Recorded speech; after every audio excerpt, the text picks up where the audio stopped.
Tere! Teate seda tunnet, kui peate naeratama, kuigi seestpoolt lihtsalt keeb? Just.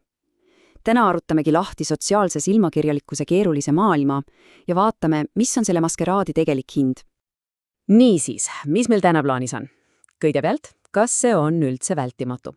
Siis vaatame üle mängureeglid, räägime ka selle etenduse tegelikust hinnast ja sellest, mis juhtub, kui usaldus kaob, ja lõpuks mõtleme koos, milline võiks olla sinu strateegia selles kõiges.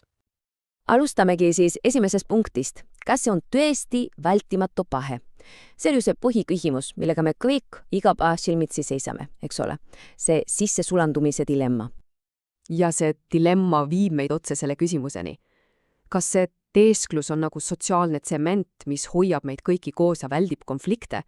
Või on see pigem nagu aiglane mõrk, mis vaikselt, aga kindlalt kõike seestpoolt hävitab?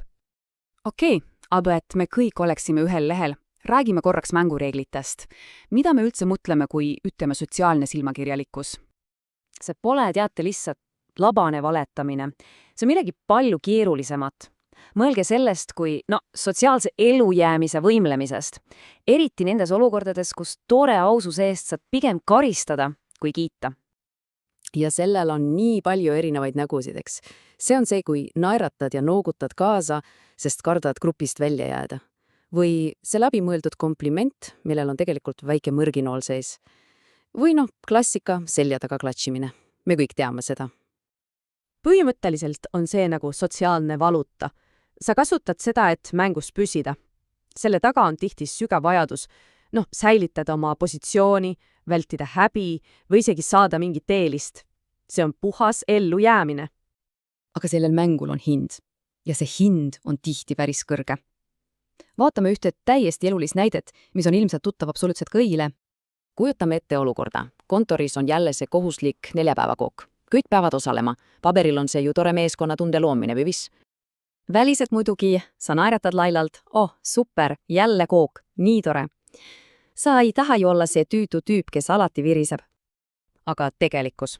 Sinu sees on puhas rao. Sul on 1000 asja pooleli, sa tead, et nüüd pead selle pärast kauem tööl istuma ja see sisemine pinge on lihtsalt tohutu. Ja see ongi asja point. See konflikt ei jää kontorisse. See tuleb sinuga koju kaasa. See muutub psühholoogiliseks stressiks, füüsiliseks pingeks ja hakkab mürgitama su eraelu. Aga lähme veel sügavamale, sest see pidev etendus jätab endast maha midagi püsivamat. Räägime sellest, mida võiks nimetada sisemiseks plekiks. Uuringud, näiteks ajakirjas Psychological Science, on näidanud, et see tekitab meis reaalse moraalse ebapuhtuse tunde. See ongi see sisemine plekk. Tunne, et oled iseennast reetnud. Ja mida me siis teeme, et sellest tundest lahti saada? Psühholoogid on täheldanud päris huvitavaid asju. Mõned hakkavad sõna otseses mõttes rohkem käsi pesema. See on Lady Macbethi efekt. Teised üritavad seda kompenseerida, tehes ülemäära palju heategusid.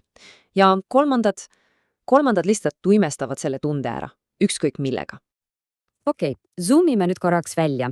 Me oleme rääkinud indiviidist, aga mis juhtub siis, kui terve grupp, meeskond, sõpruskond, perekond on ehitatud sellisele silmakirjalikkuse vundamendile? Siin ongi see suur paradoks. Lühiajaliselt tundub see ju hea mõte. Hoiab rahu majas, väldib tuli. See on nagu ajutine liim, aga pikas plaanis see hävitab täielikult usalduse ja ilma usalduseta ei ole ju mitte midagi. Ja see usalduse kadu loob täiesti mürgise kliima. Suhted muutuvad pealiskaugseks. Tekivad klikkid, kõik passivad kogu aeg, mida teised teevad ja räägivad. Sellises õhkkonnas on võimatu luua päriselt sügavat sidet. Okei, see kõik kõlab päris süngelt, ma tean. Aga küsimus on, mida me selle teadmisega peale hakkame? Kuidas me selles maskeraadis navigeerime nii, et iseennast ära ei kaota? Esimene asi on see, et tuleb ära tunda, kui silmakirjalikkust kasutatakse relvana sinu vastu. Sellel on tavaliselt kindel muster. Kõigepealt meelitatakse su eego, et sa oma kõitse alla laseksid, siis süstitakse peenilt mürki, mingi kriitika või kahtlus, ja lõpuks jäetakse mulje, et sina oled probleem, samal ajal kui nemad jäävad puhtaks poisiks. Samas täielik läbipaistvus on tihtipeale lihtsalt naiivne. Keegi ei ütle, et sa pead igal pool oma südant puistama. Võti on selles, et sa teed vahet. Kas see, mida sa teed, on strateegiline enesekaitse või on see silmakirjalikkus, mis tuleb lihtsalt hirmust ja nõrkusest? See on see küsimus, mida endalt küsida. Ja siin on üks mõte filosoofi Nietzschelt, mis paneb asjad perspektiivi. Ta pakkus, et suur osa sellest, mida me peame moraaliks, on tegelikult lihtsalt karja ellujäämise instinkt. Me lihtsalt allume reeglitele, ilma et isegi küsiks miks. Ja sellega me jõuamegi tänase osa lõppu, jättes õhku ühe küsimuse. Kusagil naiivse läbipaistvuse ja mürgise silmakirjalikkuse vahel on olemas tõeline sotsiaalne intelligentsus. Kus see piir sinu jaoks jookseb? Selle üle tasub mõelda.